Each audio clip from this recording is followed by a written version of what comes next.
Black magic एक ऐसी चीज है जिसे अच्छे और बुरे दोनों कामों में यूज किया जाता है। लेकिन बुरे कामों में यूज किया गया ब्लैक मैजिक किस हद तक जा सकता है, आज की कहानी में हमको यही पता चलेगा।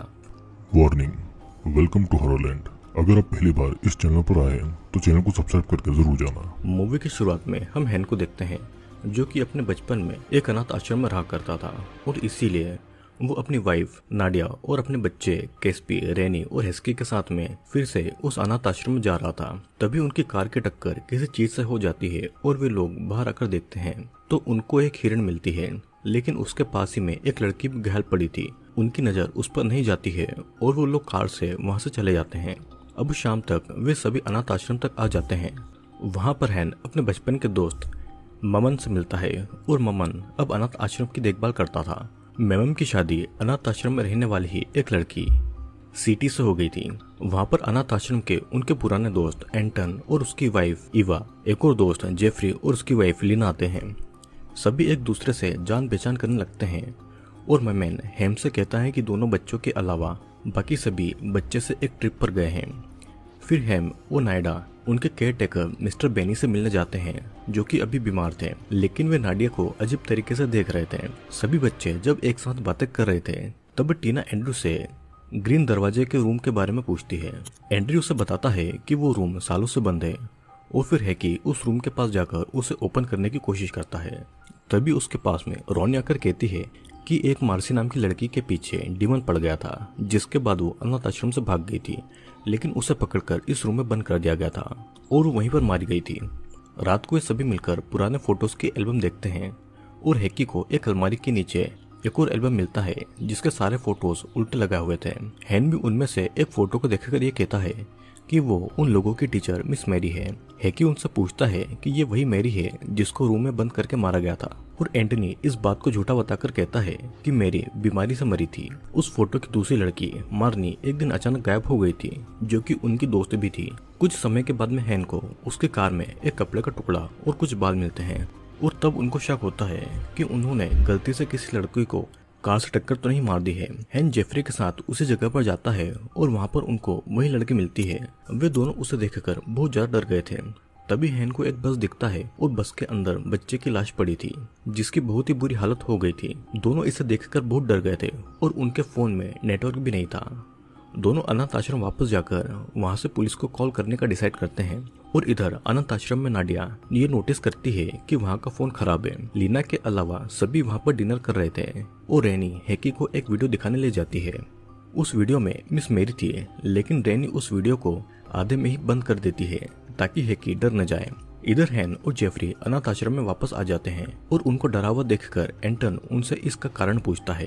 तभी एंटन को कार में वही एक्सीडेंट वाली लड़की की बॉडी मिलती है और वो दोनों ये सारी बात एंटन को बताते हैं और वहाँ के सभी फोन काम नहीं कर रहे थे। तब एंटन डिसाइड करता है कि पहले वो उस बस के पास जाकर सब कुछ देखेगा और पास के पुलिस स्टेशन में जाएगा। घर के अंदर कैस्पी और रोनी बातें कर रहे थे कि ये रूम पहले एक बाथरूम हुआ करता था, लेकिन डरावनी आवाजें और किसी के कदमों की आहट सुनाई देने की वजह से उस बाथरूम को तोड़कर एक रूम बना दिया गया। इधर एंटन उस बस तक आकर बस के अंदर जाकर वो देखता है कि सभी मरे हुए बच्चे उसकी तरफ उल्टा मुंह करके खड़े हैं और तभी बस का डोर अचानक से बंद हो जाता है और बस के बाहर एक औरत उसकी तरफ देखे जा रही थी। बस के अंदर गलती से एंटन के पैरों से एक अंडा टूट जाता है जिसमें से बहुत सारे कीड़े निकलते हैं जो कि एंटन को नोच नोच कर खा जाते हैं और उसी की वजह से उसकी वहीं पर मौत हो जाती है। फिर इस तरफ नाडिया हैन से पूछने जाती है कि वे सभी घर पर वापस कब जाएंगे और तभी ऊपर एक मरा हुआ चिकन आकर डाइनिंग टेबल पर गिरता है। दोनों ये देखकर शॉक्ड हो जाते हैं और ऐसा लग रहा था जैसे कि उस मुर्गी के जरिए किसी ने उन पर ब्लैक मैजिक किया हो। इस तरफ लीना जेफरी के साथ में रोमांटिक हो रही थी, लेकिन वो उसे खुद से दूर कर देता है और खुद ही इन घटनाओं में बहुत ज्यादा उलझा हुआ था। लीना इन दिनों खुद के बढ़ते हुए वजन की वजह से अपने हार्मोन का ट्रीटमेंट ले रही थी और जब रूम के बाहर जाती है तो उसे कुछ आवाज सुनाई देती है और वो उन आवाजों की तरफ जाने लगती है। उसे सामने फ्रूट्स और एक चाकू दिखता है और वो फ्रूट्स को खाने लगी थी। उस समय वो एक आईने के सामने खड़ी थी और इवा जब अपने रूम में सो रही थी तो कुछ सेंटीपीड उसके बेड पर गिरते हैं और जल्दी से उसके कपड़े और उसके मुंह में घुस जाते हैं। इस तरफ लीना उस चाकू से अपनी स्किन को काट रही थी। उसे ऐसा लग रहा था जैसे कि उसका फैट और उसका वजन कम हो रहा है, लेकिन असलियत में वो खुद को चोट पहुंचा रही थी। जेफरी वहां पर लीना को इस हालत में देखकर शॉक्ड हो जाता है। लीना का होश आता है तो देखती है कि वो खुद के साथ में क्या कर रही है और ये देखकर वहीं पर बेहोश हो जाती है। हैन और नाडिया वे लीना को हॉस्पिटल में ले जाने वाले थे कि तभी वहां पर ईवा आकर उनसे मदद मांगती है, क्योंकि वो सेंटीपीड उसके गले में फंसा हुआ था और इस वजह से वो कुछ भी बोल नहीं पा रही थी। फिर अचानक से वो खून की उल्टियां करने लगती है, जिसमें से बहुत सारे सेंटीपीड निकलते हैं और बहुत सारे सेंटीपीड उसकी स्किन के अंदर भी चल रहे थे। वो अपने नाखूनों से अपनी स्किन को फाड़ने लगती है और कुछ ही समय में दर्द की वजह से वो बेहोश हो जाती है। वे सभी लीना को लेकर हॉस्पिटल जाने के लिए निकलते हैं, लेकिन कुछ ही समय में वो नोटिस करते हैं कि वो एक जगह पर एक ही बार बार घूम रहे हैं। जेफरी कहने लगता है कि ये फिर से हो रहा है, मतलब जेफरी को पहले से ही कुछ न कुछ पता था। नाडिया के पूछने पर हैन बताता है कि 25 साल पहले अनाथ आश्रम के कुछ रूम में आग लगी थी, जिसमें 5 लड़कियां मारी गई थी और उनको पता चला था कि मिस मैरी ब्लैक मैजिक क्या करती थी और उसी ने उन लड़कियों को जलाकर उनकी बलि दी थी। वे सभी वहां से डरकर भाग रहे थे, लेकिन उस समय भी उनके साथ में यही हो रहा था कि वो जितने बार भी भाग रहे थे वो घूमकर एक जगह पर आ रहे थे। और तब मिस्टर बोनी ने उनकी मदद से मिस मैरी को एक रूम में बंद कर दिया था। मिस मैरी बार बार अपने सर को दीवार पर मार रही थी और उससे उसकी मौत हो गई थी। तब उन लोगों ने मिस मैरी को उनके रूम में ही दफना दिया था। इधर प्रेजेंट में हम देखते हैं कि कोई शक्ति केस्पी को कंट्रोल करके उसके हाथों से उसके मुंह को स्टेपलर लगा रही है। और इधर है कि मिस मैरी की वही वीडियो टेप देख रहा था। तभी उस वीडियो में हेकी के पास में मिस मैरी आती हुई दिखाई देती है और पीछे मुड़ने पर उसे कोई दिखाई नहीं देता है, लेकिन मिस मैरी उसे टीवी पर नजर आती है। वो डर के उस रूम से निकलता है और बाहर उसे केस्पी नजर आता है, जिसका मुंह स्टेपलर से बंद किया गया था। और कोई अनजान शक्ति केस्पी को मजबूर करती है कि वो हेकी को गोली मार दे। इधर वे सभी फिर से अनाथ आश्रम में वापस आते हैं और नायडा अपने बच्चों को ढूंढने लगती है। नायडा को हेकी कहीं नहीं मिल रहा था और हैन यहाँ पर मेमन को बता देता है कि अनाथ आश्रम के बाकी बच्चे बस में मारे जा चुके हैं। जेफरी को भी लीना कार में नहीं मिलती है और लीना को वो कार में कुछ दूरी पर दिखाई देती है। लीना वहां पर सेंटीपीड खा रही थी और ये देखकर जेफरी के भी होश उड़ गए थे। लीना अपने होश में आने पर ये सब देखकर बहुत ज्यादा डर जाती है और वो बेहोश हो जाती है। घर के अंदर नाडिया एक औरत को मिस्टर बेनी के बेड के नीचे जाता हुआ देखती है और चेक करने पर वहां पर उसे एक बॉक्स मिलता है। उस बॉक्स में कुछ छोटी बच्चियों के बुरे फोटोज थे जिनको मिस्टर बोनी ने ही खींचा हुआ था। मिस्टर बोनी गुस्से से नाडिया को देख रहा था। नाडिया वो फोटोज हैन को दिखाकर उन लड़कियों के बारे में पूछती है और ये सभी हैन के बचपन की दोस्त थी। मिस्टर बेनी उन लड़कियों को एब्यूज करके उनकी गंदी गंदी फोटोज खींचता था और अब नाडिया को समझ आता है कि मिस मैरी असल में उन लड़कियों को बचा रही थी। उस इल्जाम से बचने के लिए मिस्टर बेनी ने मिस मैरी को झूठे इल्जाम में फंसाकर मरवा दिया था और इन सभी की वजह से कोई है जो कि उनसे बदला ले रहा था। हैन को भी समझ आता है कि उनको यहाँ पर मेमन और सीटी ने बुलाया था। लीना को हॉस्पिटल में जाना बहुत जरूरी था, लेकिन वहाँ पर सभी इस जगह को छोड़कर निकल ही नहीं पा रहे थे। जेफरी को भी मेमन और सीटी ने ही यहाँ पर बुलाया था और तब वे सभी मेमन को मार पीट कर उससे पूछते हैं कि उन लोगों ने उनको यहाँ पर क्यों बुलाया है। यहाँ पर सिटी ये बताती है कि मिस्टर बेनी उन लड़कियों को मोलेस्ट कर रहा था और सच्चाई बाहर न आए इसलिए उसने सभी लड़कियों को जलाकर मार दिया था। मिस मैरी तो यहाँ पर लड़कियों को प्रोटेक्ट कर रही थी और ब्लैक मैजिक से वो मिस्टर बोनी को मारने वाली थी, लेकिन मिस मैरी पर झूठा इल्जाम लगाकर उन्होंने उसे मरवा दिया। अचानक से वही लड़की घर के अंदर आती है जिसकी टक्कर हैन की कार से हुई थी। उसके अनुसार अनाथ आश्रम आते समय उनकी बस सड़क से हट गई थी और उससे उनका एक्सीडेंट हो गया था।